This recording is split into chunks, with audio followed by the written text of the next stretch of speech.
tiram da sua mão, e ali está velado o seu poder.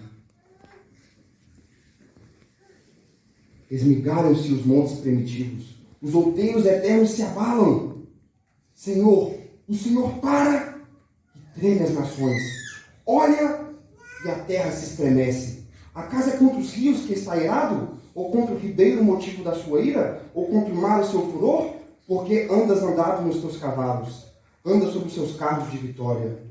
Senhor, tire a descoberta a tua arca, tire o teu arco e farta está a tua aljava de flechas. Senhor Deus Todo-Poderoso, tu és a minha rocha. Senhor Deus, anda nos teus cavalos, sobre as densas colunas de água. Ouviu e me comoveu o íntimo. Ao som da sua voz, tremeram os meus lábios. A podridão entrou nos meus ossos e me falharam os meus joelhos. Diga comigo, meus irmãos, ainda que a figueira não floresça, Ainda que a figueira, ainda que não haja fruto à vide, ainda que não o haja produto fruta, da oliveira limpa, e os campos não produzam alimento, as ovelhas sejam arrebatadas do abrisco, e nos currais não haja gado. Todavia, eu me alegro no Senhor, me exulto no Deus da minha salvação. O Senhor é minha fortaleza, e Ele faz os meus pés como o da corça, e me faz andar altaneiramente. Abacuque 3. Meus amados irmãos, buscai aquele que fez os 7 estrelas e a constelação de Órion. Buscai aquele, meus amados irmãos, que transforma as densas trevas em manhã, que chama as águas do mar e as derrama sobre a terra. O Senhor dos exércitos é o seu nome. Amós 5:8.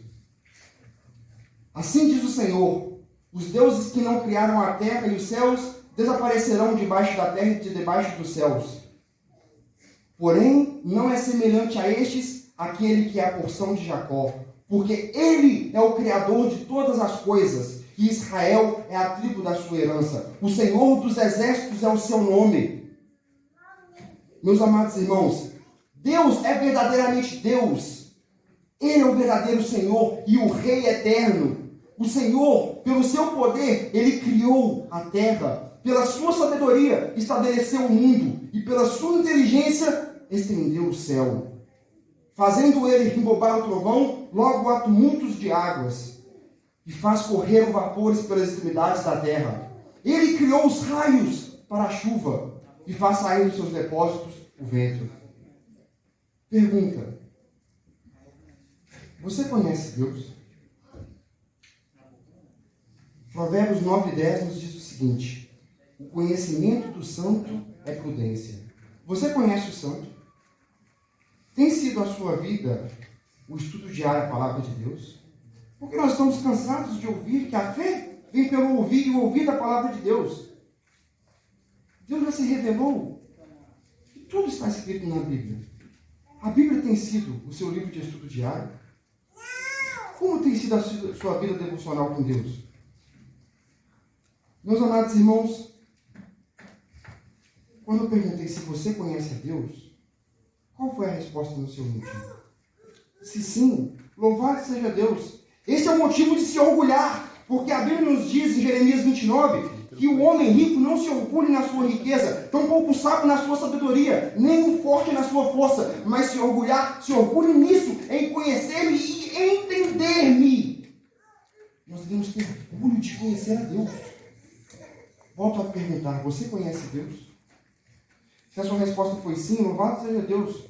Porque a Bíblia nos diz em Romanos 8 que o Espírito testifica ao nosso Espírito as coisas do Espírito. Se a resposta foi sim, a resposta nem veio de você, foi o Espírito que disse sim. Eu conheço a Deus. Se você oscilou na sua resposta, e acredite em mim, muitas vezes eu já me perguntei: será que eu conheço Deus? Eis o motivo pelo qual muitas pessoas professam conhecer a Deus, mas de fato não conhecem. A primeira coisa que nós devemos erradicar da nossa vida para o conhecimento do santo se chama o que, irmãos? O que eu devo tirar da minha vida para ter o pleno conhecimento do santo? Pecado. Louvado seja Deus pela sua vida, irmão. O pecado. Isaías 59:1. Eis que a mão do Senhor não está encolhida para que possa te salvar, nem tampouco os seus ouvidos agravados para que não possam te ouvir. Mas o que, irmãos? Mas são os vossos pecados que te separam de Deus. São as vossas iniquidades que escondem a face do Altíssimo. Os nossos pecados nos separam de Deus. Ao passo que Ele ama o pecador, Ele abomina o pecado. Ao passo que Ele quer salvar o pecador, Ele quer destruir o pecado. Então, meus amados irmãos, eu convido você nesta manhã, se você quer ter o conhecimento do santo, você deve lutar para matar a sua carne. Veja as palavras de Deus também no mesmo livro de Isaías, Isaías 1, versículo 16 em diante. Pelo que, quando estenderes as suas mãos no sentido de oração, escondo de vós o rosto. Sim, quando de multiplicares as vossas orações, não as ouço. Por quê? Porque as suas mãos estão cheias de sangue no sentido do pecado. Veja o verso 17. Lavai-vos, purificai-vos, tirai a maldade dos seus atos de diante dos meus olhos. Cesse de fazer o mal, aprenda a fazer o bem. Meus amados irmãos, me escutem em nome de Jesus. Deus, Ele quer nos lavar. Deus, Ele quer nos santificar. Ele quer nos purificar. Mas uma teologia ociosa da preguiça tem reinado na sociedade contemporânea. Teologia esta, muito obrigado, meu amado irmão. Teologia esta que diz que Deus faz tudo. Deus faz tudo. Meus amados irmãos, eu exorto no nome de Jesus dizendo que não. Me compreenda, meus amados irmãos. Deus deu ao homem o poder da escolha e ao mesmo compete exercê-la. Deus não vai fazer por você aquilo que você deve fazer por você mesmo. Por isso que Deus disse, lavai-vos, purificai-vos. Veja o que Deus disse, tirai. Você tira. Você deve dizer para Deus, eu estou cansado dessa vida. Estou cansado dessa vida de pecado. Eu escolho Cristo. Tirai a maldade dos seus atos de diante dos meus olhos. E cesse, pare, ponha fim. Cesse de fazer o mal. Meus amados irmãos, Deus não vai tirar a cerveja da sua boca, tampouco o cigarro do seu bolso. Você tire a maldade dos seus atos de diante dos meus olhos. Você seja fiel. Sim, eu te ajudarei, mas faça a tua parte. Meus amados irmãos, para obter o conhecimento do santo, o segredo é a oração. O segredo é conhecer Deus. O segredo é a sua palavra. Meus amados irmãos, todo dia Satanás está trajando estratégias para nos tirar a atenção do santo. Você acorda, a sua preocupação é trabalhar. Nada errado em trabalhar, cuidar da família. Nada errado em cuidar da família. E como está a sua vida com Cristo? Como está a sua vida devocional? Volto a perguntar. A Bíblia nos diz em 2 Coríntios 4,4 que o Deus deste século cegou o entendimento dos incrédulos para que o brilho do Evangelho de Cristo não brilhe sobre eles. Satanás tem cegado muitas pessoas para que o brilho das Sagradas Escrituras não entre nos ouvidos das pessoas. Mas graças a Deus, todo dia o Espírito Santo também está criando estratégias para te conduzir ao arrependimento. Amém. Para levar a estudar a palavra de Deus.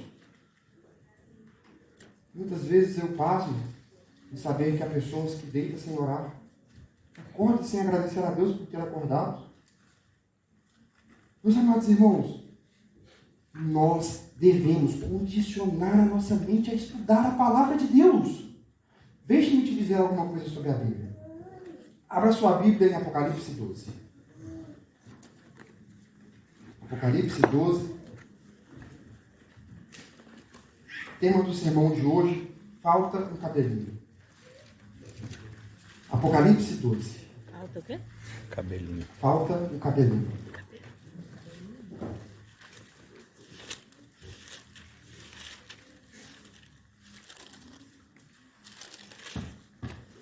Antes, porém, de começarmos o nosso sermão, oremos.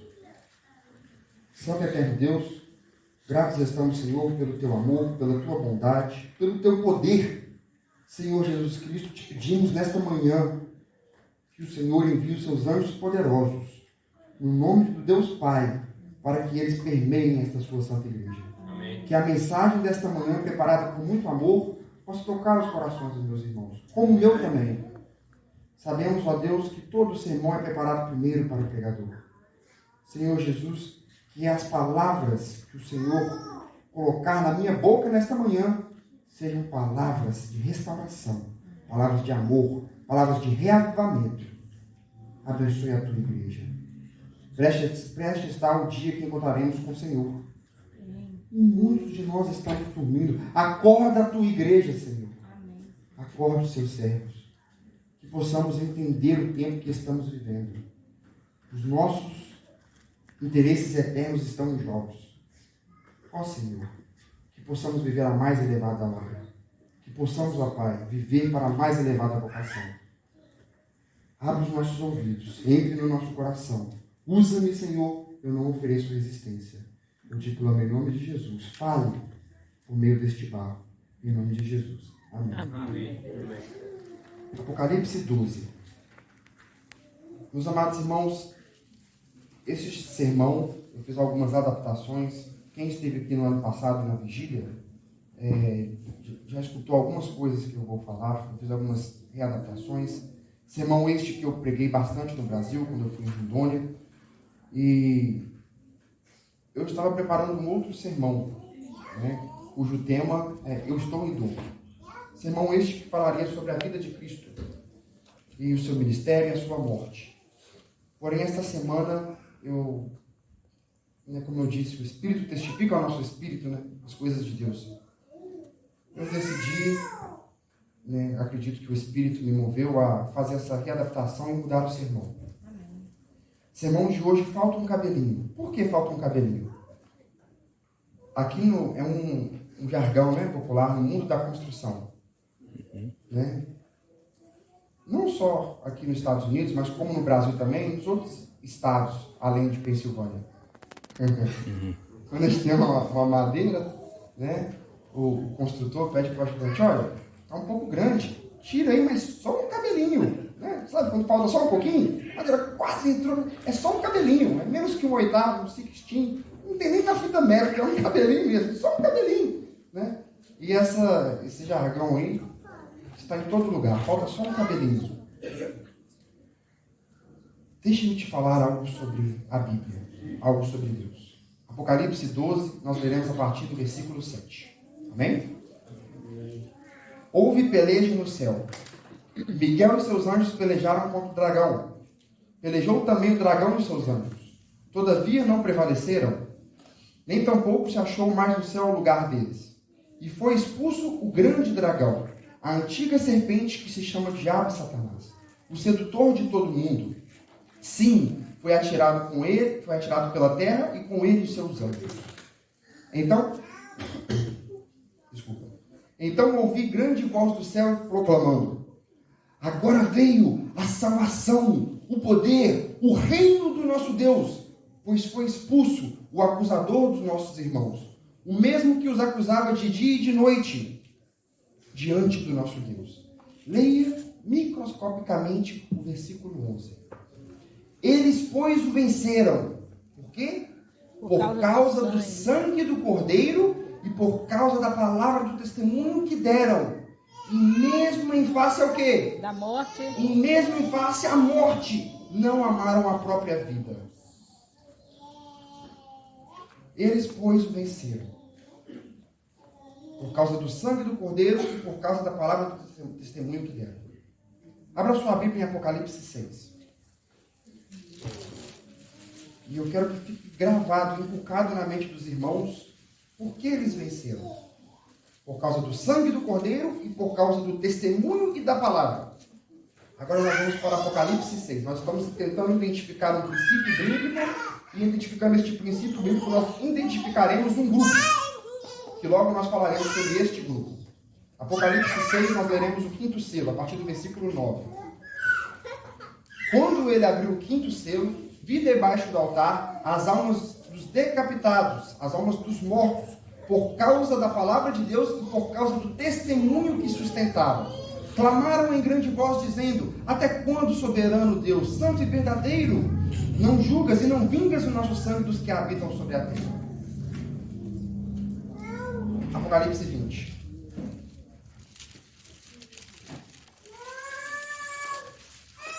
Dos mortos por causa da palavra de Deus e por causa do testemunho que sustentaram. Apocalipse 20. Nós vamos ler o verso 4. Amém? Vi também tronos, e nestes sentaram-se aqueles aos quais foi dada a autoridade de julgar. Vi ainda as almas dos decapitados, por causa do testemunho de Jesus, bem como por causa da palavra de Deus. Tanto quantos não adoraram a besta, nem tampouco a sua imagem, e não receberam a marca na fronte e na mão, e reinaram com Cristo durante 1000 anos. Olhem para mim. Pergunta. Apocalipse 12, 11, Apocalipse 24 e Apocalipse 6, 9 e 10 falam sobre o mesmo grupo. Que grupo é este? O grupo dos salvos também, mas seja mais específico. Grupo dos mártires, né? Mártires. O grupo dos mártires. Todos morreram. Em face à morte não temerão a própria vida. Dos degolados. E os degolados por causa da palavra de Deus. Vi debaixo do altar as almas dos mortos por causa da palavra de Deus e do testemunho que sustentaram. Todos os versos falam sobre o mesmo grupo. Qual grupo é esse de novo? Os mártires. Dentro deste grupo, nós identificamos duas características. Por que os mártires morreram? Cada testemunho. Em todos esses versículos, duas palavras em comum aparecem. O testemunho de Jesus, o testemunho que sustentaram, o testemunho de Jesus, o testemunho que deram, testemunho e por causa da palavra. Meus amados irmãos, deixe-me te falar algo sobre a palavra de Deus. E me escute em nome de Jesus. Se nós não estivermos prontos a morrer pela palavra de Deus, nós não estamos prontos e preparados para viver com Cristo. Deixe-me repetir. Se a nossa convicção na Bíblia não for mais forte que a convicção que nós temos na nossa própria vida, nós não estamos preparados para viver com Cristo. Por isso que Cristo disse: aquele que vem após mim deve não amar a sua própria vida. Não no sentido de não amar, mas no sentido de priorizar. Deve aborrecer aquele que vem a mim e não abomina o seu pai, a sua mãe, seus irmãos, suas irmãs. Nem a sua própria vida não é digno de mim. Eu disse no meu último sermão que se há algo que Satanás sabe que o ser humano preservará com unhas e dentes, é a pele. Por isso que em Jó 2, Satanás disse: pele por pele. Tudo que o homem tem, o quê? Dará pela sua vida. Toca-lhe, porém, os ossos, e não verás se blasfema contra ti na tua face. Porém, Jó, ele preferiu sentar-se em cisa e raspar o seu tumor com o caco. Antes, a profanar o nome de Deus. Amém. Antes, a profanar os mandamentos de Cristo. Os 3 garotos hebreus, em Daniel 13, 17, disse: ó rei Nabucodonosor, quanto a isso não somos cuidadosos em responder. Se o Deus a qual servimos quer livrar-nos, ele nos livrará. Mas se não, fique sabendo, ó rei, não nos prostraremos à imagem de ouro que levantaste. Meus amados irmãos, eu volto a repetir. Veja, os 3 garotos hebreus,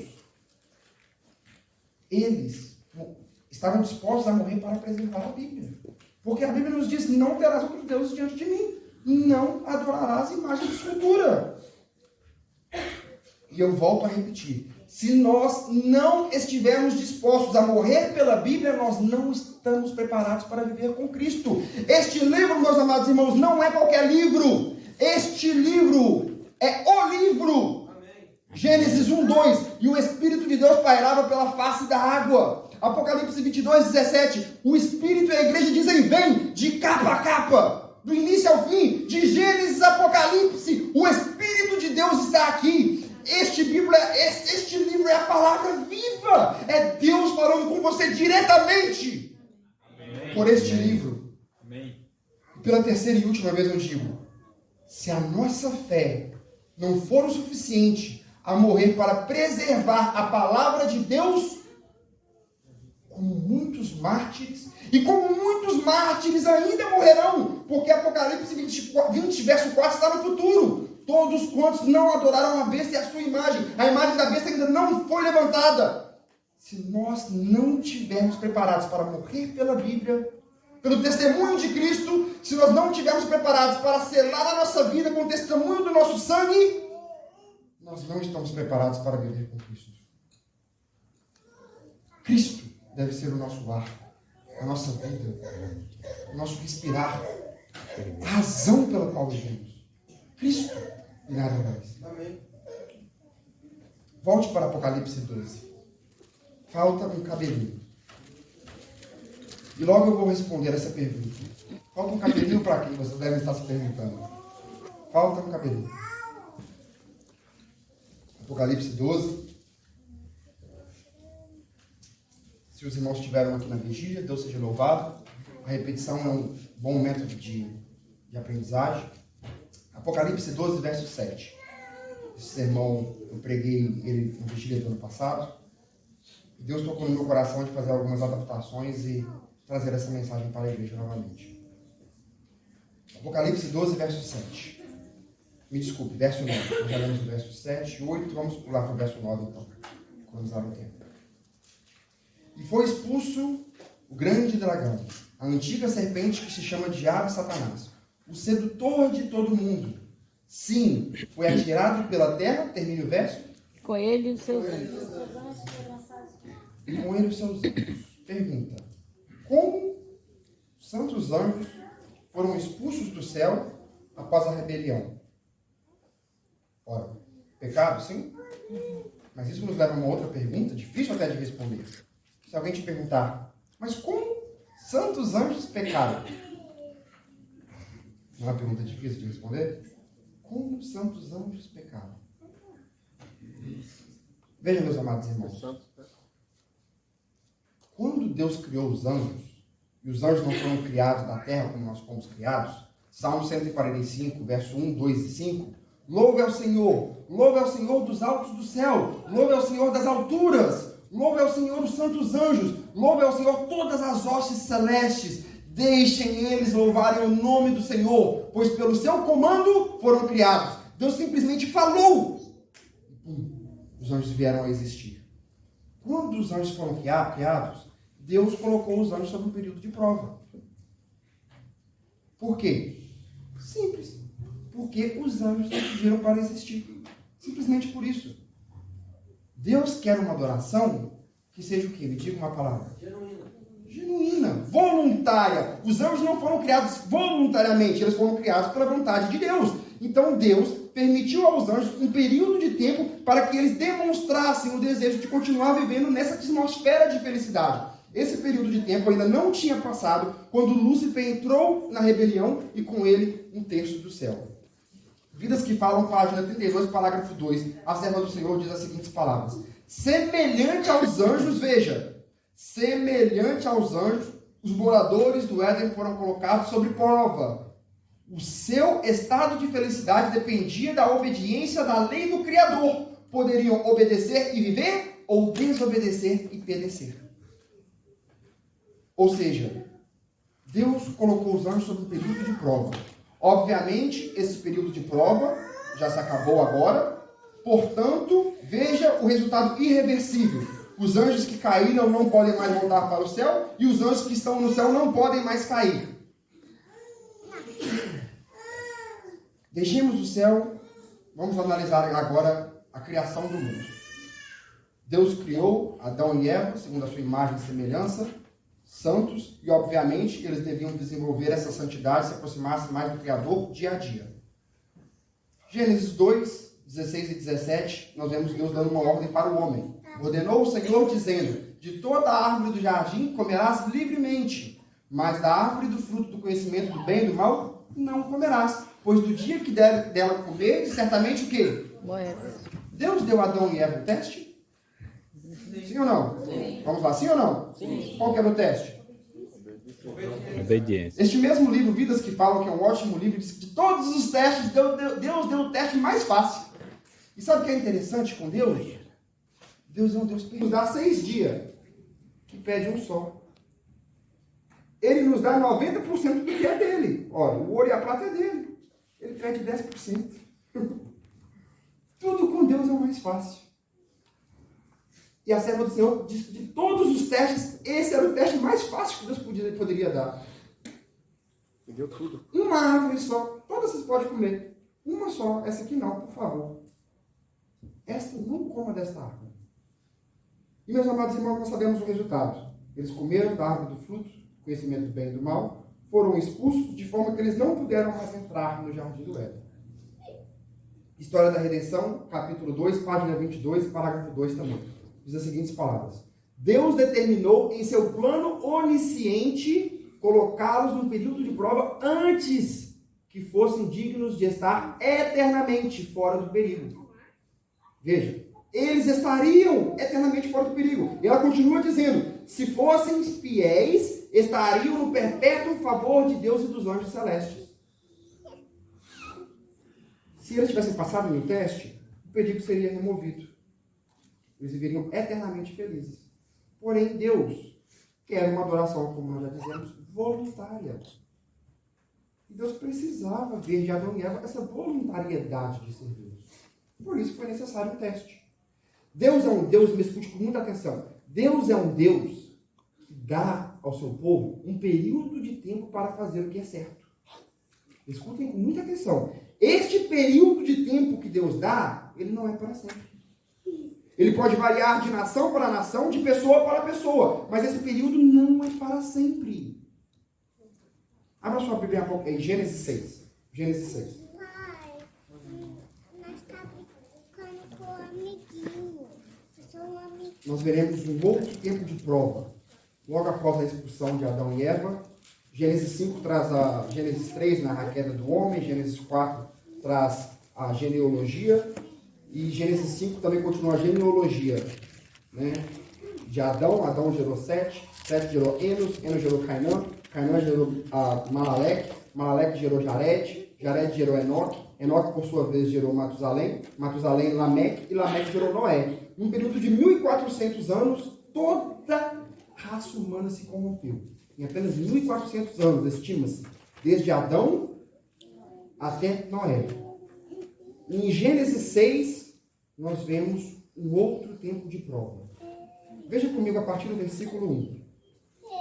Como se foram multiplicando os homens na terra, e eles nasceram filhas, vendo os filhos de Deus que as filhas dos homens eram formosas, tomaram para si mulheres, das quais entre todas mais lhe agradavam. Agora preste muita atenção no versículo 3. Então disse o Senhor Deus, o meu espírito não agirá para sempre no homem. Por quê? Este é Porque carnal. este é carnal, e os seus dias serão 120 anos. Veja, uma aplicação aqui, nós sabemos que em profecia um dia é um ano, os seus dias serão 120 anos. Bem, o que essas palavras nos dizem? Essas palavras são muito solenes. O meu espírito não agirá para sempre no homem. Chega um tempo, meus amados irmãos, e isso, o que eu vou dizer, quando eu rebatizei e entrei para a igreja, foi algo que tremeu os meus joelhos. Eu converso, como o Abacuque disse, vacilaram os meus joelhos. Chega um tempo, e muitas vezes, pela comodidade ou costume, nas práticas de estar na igreja, nós esquecemos que chega um tempo que o Espírito de Deus para de atuar na vida da pessoa. Talvez eu possa dizer em outras palavras, chega um tempo em que o apelo do Espírito Santo não é mais detectado pelo coração e pela alma. Porque quando você diz não para Deus uma vez, se torna mais fácil dizer outro não. E o seu espírito vai tornando duro, a alma se endurece, enquanto o Espírito Santo está convidando, apelando, chamando ao seu coração a deixar o pecado. A alma se torna morta ao apelo do Espírito Santo. E veja, não é culpa de Deus. O meu Espírito não agirá no homem, pois este é carnal. O motivo pelo qual o Espírito deixa de agir na vida das pessoas é por uma escolha. A escolha de viver na carne. Por isso que João 1,13 nos diz: os filhos de Deus ao qual foi dada essa autoridade, dos quais não nasceram da carne, nem da vontade do homem, mas da vontade de Deus. Por isso que Jesus disse para Nicodemos, em João 5,6. João 5,6. Porque o que é nascido do Espírito é Espírito, e o que é nascido da carne é carne. São opostos, mais opostos que água e óleo, mais opostos que qualquer outra coisa. O Espírito e a carne. Por isso que a primeira promessa messiânica é colocar o quê? Um ódio. Colocarei inimizade entre o Espírito e a carne. Opostos totalmente diferentes. Meus amados irmãos, Gênesis 6, e toda a história do dilúvio, nos traz uma impressão, eu me arrisco a dizer, até leve, do que vai acontecer no futuro.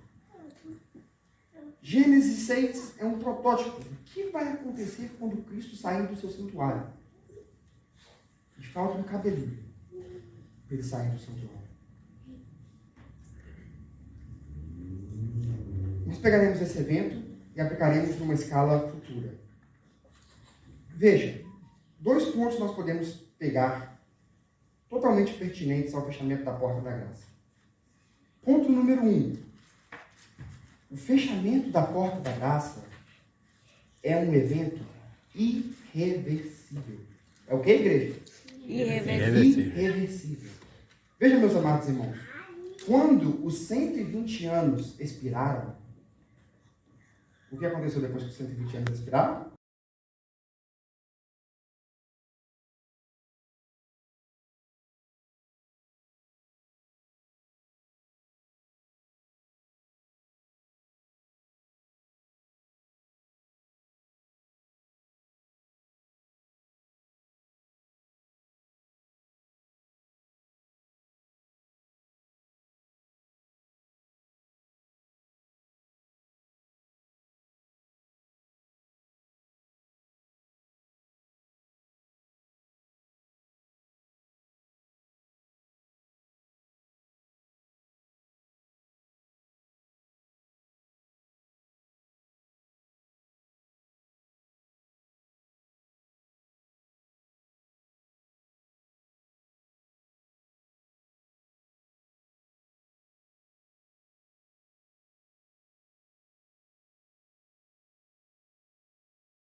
De Deus. Veja, meus amados irmãos, o primeiro ponto que nós podemos aplicar para o fechamento da porta da graça é que será um evento irreversível. Eu fico pensando, tamanho evento está prestes a sacudir a igreja de Deus? Me desculpe o tom, mas parece infantilidade a gente se preocupar com tantas coisas bobas. Dissensão, falta de oração, falta de comunhão, brigas, contendas, cara fechada, infidelidade. Você pode enumerar as questões. Nossos interesses eternos estão em jogo. E, infelizmente, como Paulo disse, Deus desse século tem cegado muitas pessoas para o que está por vir. Segundo ponto que nós podemos notar sobre o fechamento da porta da graça. Nós, porém, vamos orar para continuar com esse segundo ponto. Santo Eterno Deus, obrigado, ó Pai, pelas tuas palavras. Paralelismo entre Noé e os nossos dias.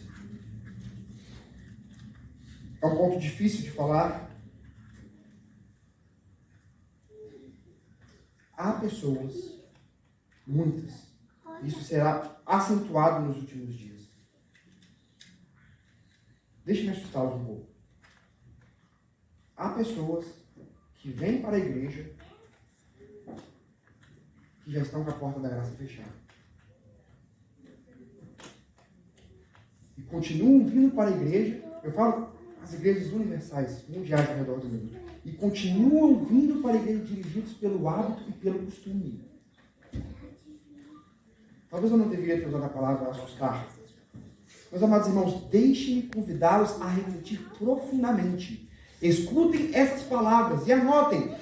Patriarcas e Profetas, página 140, parágrafo 1. Todo dia a porta da graça se encerra para alguém. Toda hora, nem todo dia, olha como ela continua. Toda hora alguém está passando além do ponto da misericórdia. Agora mesmo, meus amados irmãos, enquanto eu falo, a porta da graça está se fechando para alguém em algum lugar do mundo. Porque, como eu disse, quando você é tão determinado a viver na carne, e o Espírito convida a deixar a infidelidade, a deixar a pornografia, a deixar os pensamentos maus, e você continua cultivando e não luta contra esta carne, você cede à carne. Chega um ponto que Deus, por amor, Ezequiel 33:11, por amor, ele não entende. Por que a vez de morrer a casa de Israel? Ele não entende. Mas ele respeita a sua escolha. Porque em Deus nós temos liberdade. Paulo fala sobre isso, na casa do Senhor há liberdade. Deus é um Deus de liberdade. Satanás não.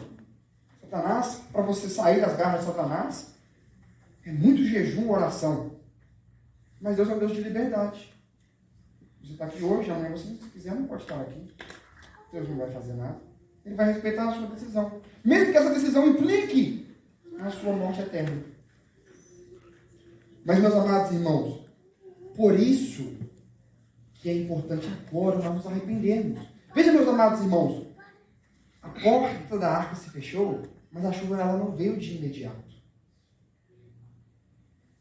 O que você acha que passou na mente de Noé uma semana na arca? O que passou na mente das pessoas que estavam fora da arca, talvez amaldiçoando Noé, zombando, zomberetando, jogando pedras na arca? Porque a porta da graça se fechou, o destino estava selado e as pessoas estão vivas, mortas. Vivas e com a porta da graça fechada. Com o destino selado, a morte, destruição. E morte eterna, porque eles não aceitaram o convite de arrependimento, não ouviram a voz de arrependimento. Meus amados irmãos, hoje, por isso que a Bíblia é tão enfática ao dizer que não existe amanhã, no sentido de arrependimento. E tem muitas pessoas que falam, e eu respeito, obviamente, claro que tudo tem seu tempo, conforme Eclesiastes 3, mas quando o assunto é o apelo divino, a mensagem é urgente. Porque nós estamos vivendo nas últimas horas. Por isso que a Bíblia fala, se hoje ouvires a voz do Senhor, não endureça o seu coração. Se hoje eu ponho sobre ti a bênção e a maldição, a vida ou a morte, hoje, não amanhã, hoje. Meus amados irmãos, depois que a porta da graça se encerra, não há mais possibilidade de arrependimento. Não há nenhuma remota possibilidade de arrependimento. Abra sua Bíblia em Apocalipse 8. Eu disse que quando a porta da graça se fecha, não há possibilidade de arrependimento. Tudo que eu falo aqui não são pensamentos, obviamente pensamentos de Deus, mas não palavras criadas minhas. Veja, a Bíblia vai confirmar que depois que a porta da graça se fecha, não existe tal coisa como arrependimento. Por isso que a mensagem é urgente. Por isso que essa igreja foi fundada com o slogan dos 3 anjos. Mensagem de urgência. Sabe o que é urgência? Urgência. Apocalipse 8, a partir do versículo 1. Quando o cordeiro abriu o 7º selo, houve silêncio no céu por cerca de meia hora. Então vi os 7 anjos que se acham em pé na presença de Deus e lhes foram dados 7 trombetas. Veja com muita atenção a partir do versículo 3. Veio outro anjo e ficou em pé junto ao altar, com um incensário de ouro, e foi-lhe dado muito incenso para oferecê-lo com as orações de todos os santos sobre o altar de ouro que se acha diante do trono. Verso 5, preste muita atenção, explicando que este anjo é Jesus Cristo, nosso intercessor. Verso 5, então o anjo tomou o incensário do altar, encheu de fogo do altar, e o quê? Atirou a terra. Aonde que ele atirou? A terra. O que isso simboliza? Acabou. Quando o fogo for lançado na terra e não tiver mais incenso para pôr sobre o altar, as últimas palavras de arrependimento serão ouvidas. O último processo de intercessão que Cristo fará no santuário. E ai de nós, se quando o fogo for lançado na terra, nós não estivermos preparados. Ai de nós. Quando Deus, escute com muita atenção, quando Deus, quer dizer que nem o Marcão, ele faz bem legal, olha aqui, quando Deus vê que não há nada mais que ele possa fazer para salvar uma nação, ou uma pessoa, Deus Pai ou Deus Filho, ou Deus do Espírito Santo, encerra o tempo de graça para a pessoa. Abra sua Bíblia em Daniel 9. Daniel 9, versículo 24. Daniel 9, versículo 24. Ele diz que quando Deus encerra a porta, vê que não há nada mais que ele possa fazer para ajudar, para trazer o pecador aos caminhos dele, caminhos estes de vida e paz, ele encerra a oportunidade para a pessoa. Na realidade, já não tem mais oportunidade, porque a pessoa já fez a sua mente em viver na casa. Amém? Daniel 9, 24, profecia esta que todo bom adventista conhece. Não só conhece, mas como também sabe a sua interpretação. Profecia esta que converteu muitos ateus agnósticos para Cristo por sua tamanha precisão e cumprimento matemático. Profecia linda. Vamos lá? 70 semanas estão determinadas sobre o teu povo, sobre a tua santa cidade. Determinada, do hebraico, significa cortada, separada. Foi um período de tempo que Deus determinou para Israel. Período esse tirado do capítulo anterior, de Daniel 8, 24.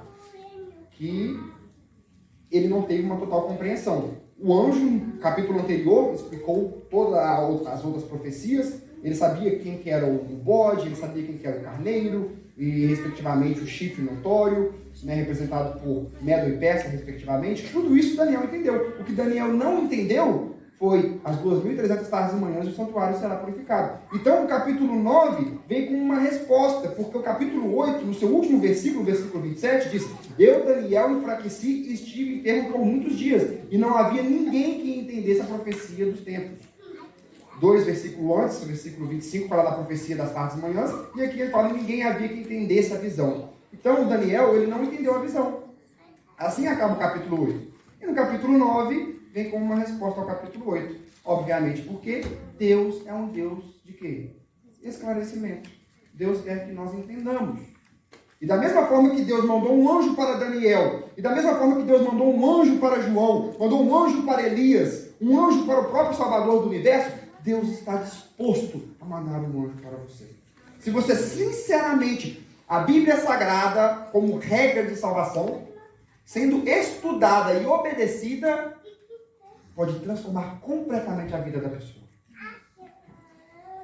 Continuamos a leitura. 70 semanas estão determinadas sobre o teu povo, e sobre tua santa cidade, para fazer cessar a transgressão, para dar fim ao pecado, para expiar a iniquidade, para trazer a justiça eterna, para selar a visão e a profecia e para ungir o santo dos santos. 70 semanas essas, que profeticamente representam 490 anos, que começou quando, igreja? Na construção do... 457, né, Marcão? Que terminou quando, Marcão? Apedrejamento de Estevão no ano 34. 490 anos proféticos, que foi o tempo que Deus deu para os israelitas, para que eles mudassem. Até após a morte de Cristo, Deus ainda estava apelando ao coração dos israelitas. Porém, quando esse tempo passou, o que aconteceu? Eles foram rejeitados como nação. Veja as minhas palavras, como nação, não como povo. Porque individualmente, isso é muito claro, no penúltimo capítulo do Atos dos Apóstolos, que individualmente todos podem vir para Deus. Mas eles mesmos escolheram não ser uma nação eleita. E hoje nós sabemos, conforme Gálatas 3,25 diz, que nós somos o Israel de Deus, o Israel espiritual. Mas Israel era para ser a nação dos adventistas? Era para ter só Israel. Só Israel. Seria um país que levaria a mensagem para todo mundo. Um país abençoado. Infelizmente, todo dia nós ouvimos notícias de guerras, mortes. Meus amados irmãos, quando Deus vê que não há nada mais que ele possa fazer para salvar o povo, uma nação, ele dá um período de prova. Mas o que eu quero que vocês percebam é que Deus, ele deu um período de prova para os anjos. Ele deu um tempo de prova para Adão e Eva. Deus deu um tempo de prova para todo mundo antes diluviano. E Deus deu um tempo de prova para toda a nação de Israel. E Deus tem dado agora um tempo de prova para a última igreja do 7º selo. Deus tem dado um tempo de prova para a Laodiceia. E talvez a pergunta mais interessante do sermão seja: o tempo está correndo, falta um cabelinho. Quanto tempo nós ainda temos? Pergunta essa que o orador mais estudado não pode responder, porque fato é que o dia e a hora ninguém sabe. Mas quanto aos sinais da proximidade da volta de Cristo e do fechamento da porta da graça, Deus nos revelou, e aquilo que é revelado deve ser estudado. Abra sua Bíblia em Apocalipse 6. Apocalipse 6. Quanto tempo ainda nós temos? Quão perto nós estamos dos últimos dias? Eu disse que, na verdade não fui eu que disse, a serva do Senhor disse, Patriarcas e Profetas, página 140, parágrafo 1, diariamente a porta da graça se encerra para alguém, mas nós sabemos que haverá um fechamento da porta da graça de forma global, não individual, global, que caracterizará o quê? A caída das pragas. Em nome de Jesus vai acontecer logo. Amém. Quando isso vai acontecer? Será que estamos perto? Apocalipse 6. Meus amados irmãos, quando as 7 pragas caírem, um anjo escrivão, o Apocalipse nos diz que um anjo escrivão, ele irá passar, selar e enumerar os santos do Altíssimo. Enquanto isso ainda não acontece, o selamento, nós temos que vigiar. Porque a possibilidade da apostasia é real. Por isso que em 2 Timóteo 4,10, a Bíblia nos diz: e Demas, tendo amado o presente século, me abandonou e partiu para o mundo. Demas apostatou. Quando ele estava com Paulo, sendo fiel obreiro, zeloso na causa de Cristo, ele estava salvo, mas não seguro. Porque enquanto nós estamos aqui, a possibilidade da apostasia não é real. Apocalipse 6. Quão perto nós estamos? Apocalipse 6 tem sido um capítulo estudado, acredito que principalmente pela Igreja Adventista. Muitas das outras igrejas têm um certo receio de estudar e ensinar o livro do Apocalipse, por medo, palavras duras e difíceis, mas o capítulo 1 fala: bem-aventurados que leem e ouvem as palavras deste livro. O próprio nome em inglês, Revelation, é uma revelação, não é um livro escondido, não é um segredo, é uma revelação. É um livro para você ler e entender. E este livro traz muitas bem-aventuranças, muitas, você sabe, muitas. Bem-aventurados, santos, que lavaram suas vestes no sangue do Cordeiro, para que tenha direito à árvore da vida. Bem-aventurados santos, que desde agora morrem no Senhor, para que descanse das suas obras. Bem-aventurados santos, que têm parte na primeira ressurreição. E muitas bem-aventuranças, muitas bem-aventuranças. É um livro lindo de se ler. E o capítulo 6, ele é o capítulo que nos fala da proximidade da volta de Cristo. Esse deve ser o capítulo estudado, que a irmã White fala, estudado, relido e bem interpretado. Porque o capítulo 6 termina com uma pergunta. Da mesma forma que Daniel terminou com uma pergunta, o capítulo 6 termina com uma pergunta, né? Que chegou o dia da ira do Cordeiro, quem poderá subsistir? E o capítulo 7 vem com uma resposta do grupo de pessoas que resistirá à ira do Cordeiro. Pessoas que estarão o quê? Me diga uma palavra. Selados com o selo do Deus vivo. Então, nós temos o Apocalipse 6, que traz os 7 selos. Então, nós temos um capítulo chamado parental, é um parênteses ali no meio. Nós temos o capítulo 7, trazendo 144 mil como uma resposta do capítulo 6. E então, nós temos o capítulo 8 com a continuação do capítulo 6. O capítulo 8 já começa, nós lemos ele aqui, quando o Cordeiro abriu o 7º selo, houve silêncio no céu por meia hora. O capítulo 8 continua, amplifica um pouco o 7º selo. Este capítulo 6, resumindo, nós já estamos encaminhando para o final do sermão. O capítulo 6, ele traz os 7 selos. 7 selos estes que são representados por 7 histórias das igrejas. Nós sabemos que nós temos 7 igrejas, sim? Então esses 7 selos, eles estão num período de tempo, porque nós temos a profecia historicista. Profecias essas que nós lemos à luz da verdade, nós lemos a história à luz da palavra de Deus.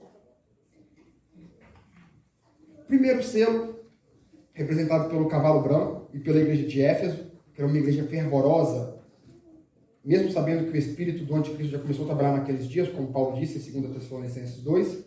Igreja zelosa, representada também pelo cavalo branco, o símbolo e a cor da pureza, das boas obras, das boas ações e do amor fidedigno para com Deus.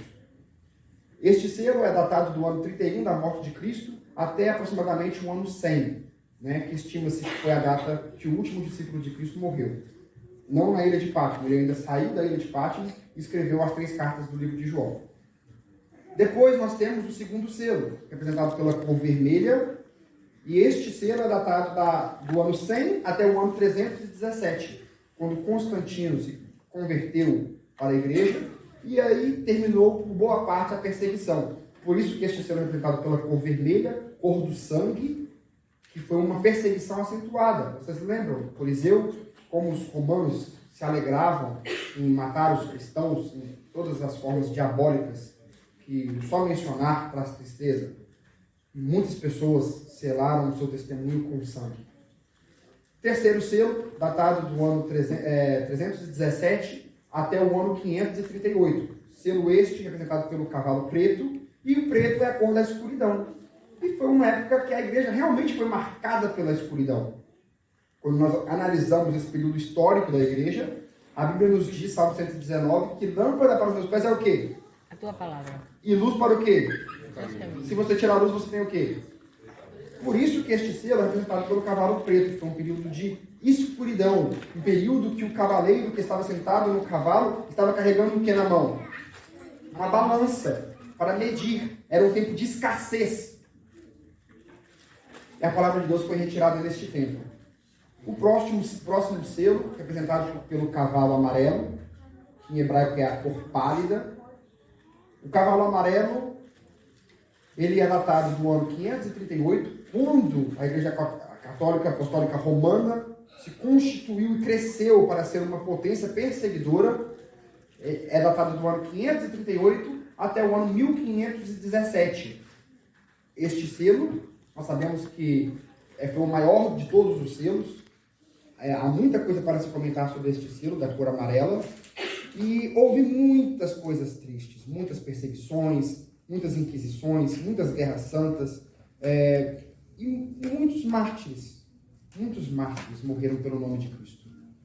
Após este selo, nós entramos para o quinto selo, que é datado do ano 1517, que começa a reforma protestante, com Martinho Lutero, no castelo de Wycliffe, quando ele prega as 90 teses, 90 ou 91? 90, né? As suas 90 teses, 95, e dá berço ali ao início do protestantismo, berço do protestantismo. Este selo, o quinto selo, ele vai do ano 1517 até o ano 1755. Nós já lemos aqui Apocalipse 6, 9 e 10, que fala do quinto selo. O sexto selo, ele aparece, e é neste selo que eu quero estudar com os irmãos, que é o tempo próximo nosso. Este selo, eu volto a dizer, em 1755, começou mostrando o sinal que aparece no primeiro selo. No primeiro sinal do sexto selo. Vamos ver esses sinais do sexto selo? Vocês lembram dos sinais? Há 3 sinais do sexto selo. Vamos lá comigo, Apocalipse 6, a partir do versículo 12. Apocalipse 6, agora nós vamos estudar o sexto selo, que foi aberto, volto a dizer, em 1517, com a reforma protestante. Não, me desculpe, esse é o quinto selo. Isso, a 1755, quando o primeiro sinal aconteceu. Amém? Vi quando o Cordeiro abriu o sexto selo, e sobreveio o quê? Esse terremoto já aconteceu, irmãos? Terremoto de Lisboa, no dia 1º de novembro de 1755. Estima-se que este terremoto abrangeu uma área de 4 million square miles. Você tem noção dessa abrangência? Nunca teve um terremoto tão grande em termos de território. 3 continentes. E o dia 1º de novembro, eu tenho uma convicção que não seja uma coincidência, as pessoas da cidade de Lisboa estavam adorando os deuses, o dia dos deuses, o dia das estátuas. E neste dia sobreveio um grande terremoto. Estima-se que 70 mil pessoas morreram neste dia. Vamos ler agora o restante do versículo 12. Então, sobreveio um grande terremoto, o sol tornou-se negro como um saco de crisma e toda a lua em sangue. Quando isso aconteceu? 19 de maio de 1780. Amém. 1780, exatamente, Felipe. O dia escuro, Dark Day, que aconteceu aqui nos Estados Unidos, na região de New England, que corresponde a todos aqueles estados ali de Massachusetts e seu entorno. Nós sabemos que isso é documentado, você pode ver em qualquer, na internet. Meio-dia, o sol se tornou negro. Negro. E foi assim todo dia. E à noite, quando a luz se pôs, ela estava em forma de sangue. Só no dia seguinte, este evento inexplicável cessou. Quando a escuridão, saiu pelo brilho da manhã. Leia comigo agora o verso 13. E as estrelas do céu caíram pela terra, como a figueira, quando abalada por vento forte e deixa cair os seus figos verdes. Quando isso aconteceu? 1833. No dia 13 de novembro de 1833. O último sinal do 6º selo aconteceu. Aproximadamente 200 anos atrás. Nós vemos o último sinal do 6º selo. E sinais e maravilhas, meus amados irmãos, eles seguiram em rápida sucessão. Em 1798, nós tivemos o fim dos 1260 anos. Em 1844, foi a última grande profecia que Cristo entrou no santuário celeste. Em 89 anos apenas, 89 anos, 5 de grandes profecias se cumpriram. E tem um sermão que eu preguei aqui, cujo título era Negócios Inacabados.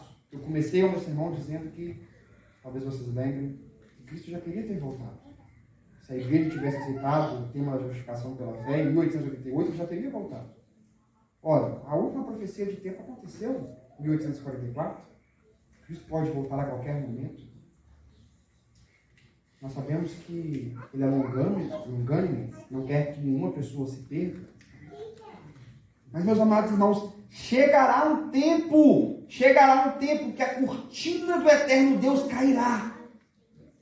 E veja comigo o versículo 14 de Apocalipse 6. Meus amados irmãos, depois do cumprimento de todas as profecias de Apocalipse 6, nós vemos o 7º selo.